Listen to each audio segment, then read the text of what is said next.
Selamat siang, berjumpa lagi dengan saya Syam dalam kesempatan Fundamental in 60 Second.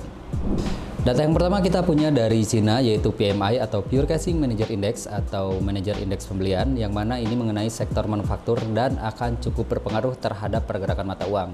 Khususnya karena ini data dari Cina, biasanya akan berpengaruh terhadap XAUUSD.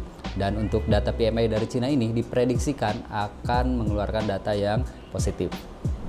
Dan selanjutnya masih dari data PMI dari Inggris Raya dan diprediksikan akan positif untuk datanya, dan ini akan cukup berpengaruh terhadap pergerakan untuk sterling.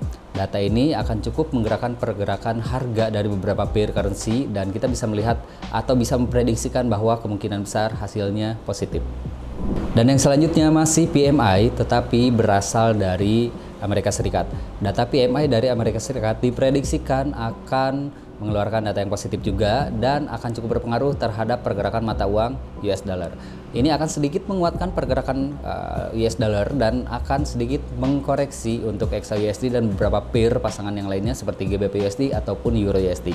Ini akan sedikit menguatkan dolar Amerika di sesi New York nanti.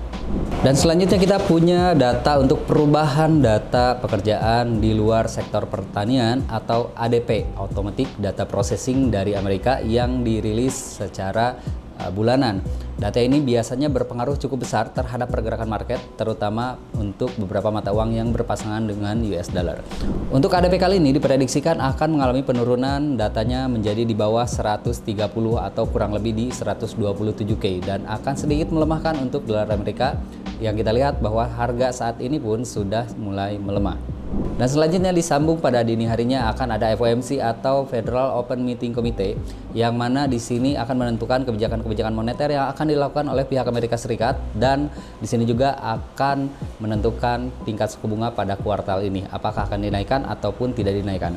Data ini biasanya cukup bisa menggerakkan pergerakan market terhadap beberapa pasangan mata uang yang khususnya berpasangan dengan dolar Amerika. Dan selanjutnya ada data yang serupa dengan ADP atau Automatic Data Processing. Yang berbeda di sini adalah dari pihak government surveinya. Dan ini biasanya lebih menggerakkan market lebih besar daripada ADP pada hari Rabu sebelumnya.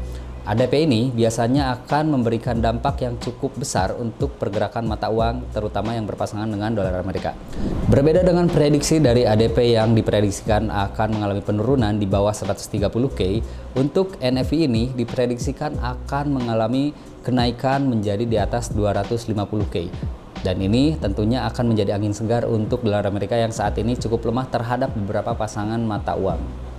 Dan untuk yang terakhir kita punya tingkat pengangguran untuk Amerika Serikat yang dirilis bulan ini pada hari Jumat sekarang, dan diprediksikan tidak ada perubahan daripada sebelumnya, yang sebelumnya kita tahu di angka 3,7%, dan untuk bulan ini pun diprediksikan akan berada pada level yang sama. Ini tentu saja tidak akan cukup untuk menguatkan dolar Amerika untuk mencapai level tertinggi seperti pada pekan lalu.